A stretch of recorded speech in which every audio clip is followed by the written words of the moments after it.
Airbus is considered one of the leading names in the global aviation industry and a fierce competitor to its American rival, Boeing.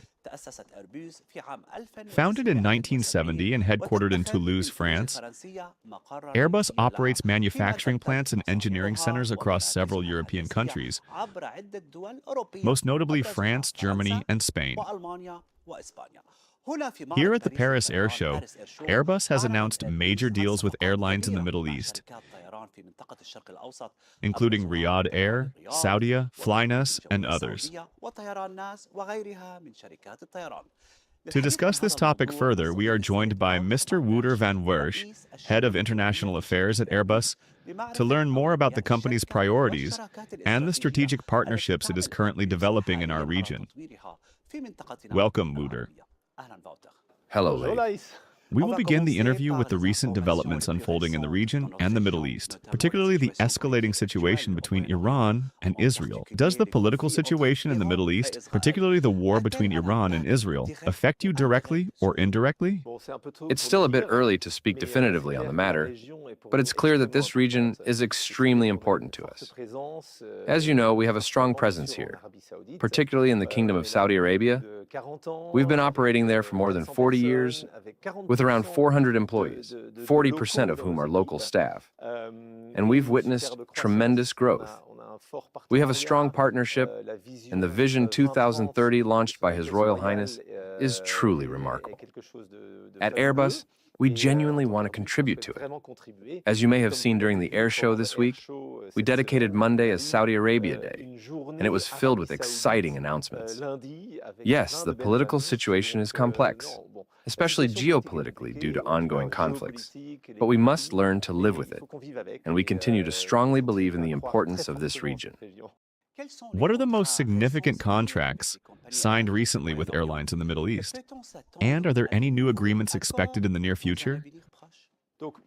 We currently have around 200 aircraft operating in Saudi Arabia, and we already have a strong order book that includes 350 aircraft. Just this week, on Monday to be specific, we added more aircraft to our backlog through two fantastic agreements. The first with Avalon for the supply of A321neo and A320 aircraft, and the second for A350 freighter aircraft, which is Airbus's latest cargo plane.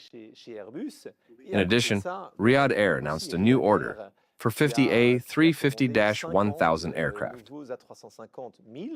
These will be the first A350s to enter the kingdom. That brings us to a total of 127 new aircraft, a truly impressive and exciting number. We're extremely proud of the trust placed in us by both companies. Of course, our relationship with Saudi Airline goes way back. It was truly a wonderful day that significantly deepened the bonds of friendship between Saudi Arabia and Airbus, and we're very proud of that. What has been the real impact of the trade wars on Airbus so far, particularly in terms of your relationships with international partners? Naturally, we prefer stability. And it's clear that what's happening now with pricing is making the situation much more complex. As you know, supply chains have still not fully recovered since the COVID pandemic. We have a massive backlog of more than 8,600 aircraft that we must deliver in the coming years, so we truly need a stable environment. Airbus is in a good position. We have excellent aircraft, and we're focused on delivering them to our customers. We're closely monitoring price fluctuations as they naturally affect the entire industry. That said, we're a flexible company, and we're taking the necessary decisions to ensure this does not impact our customers, which is the most important thing for us. We want to continue delivering aircraft to airlines, as well as military aircraft, helicopters, and satellites. Our goal is to empower our partners to carry out their operations in the best possible way. What are Airbus's priorities in the Middle East and Africa for 2025 and 2026? And what growth prospects do you anticipate in these markets? If we look at air traffic, it's the main driver of our industry, especially in this region. Each year, we estimate the size of the market for the next 20 years, and we announced our latest figures just last week. Interestingly, the global air traffic growth forecast stands at 3.6% annually over the next 2 decades, while in the Middle East and Africa, it's projected at 5.6%, reflecting massive demand for aircraft. That's precisely why this region is so strategic for us.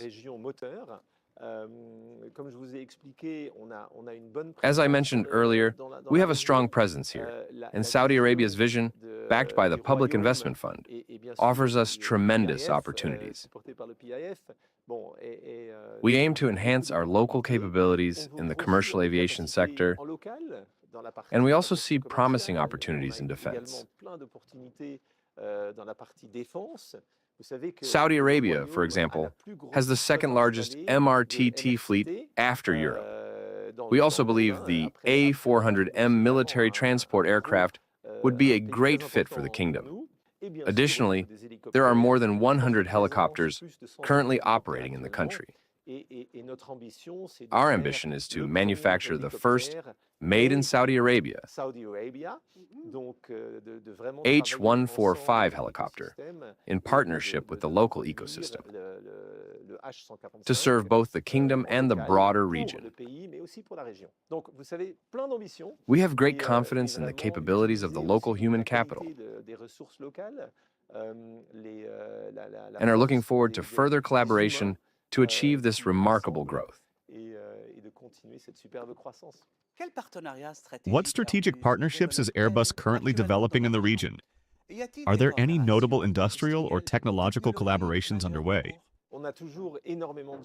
As you know, we always have multiple projects underway across various sectors: aircraft, helicopters, satellites. We're constantly working to develop and improve our current platforms, while at the same time preparing the next generation of technologies. The environmental aspect is a major priority for us. We're working on improving aircraft performance in collaboration with engine manufacturers, and we're placing special emphasis on sustainable aviation fuel. I believe Saudi Arabia can play a major role in this area, as can the entire region. We're not only focused on current technologies, we're also investing in the future. As you may know, we've announced our plan to launch a hydrogen-powered aircraft by 2040. We continue to innovate and develop in order to redefine the future of aviation. And we believe this should be a collective effort, one that involves all of us. Thank you, Wouter. Thank you.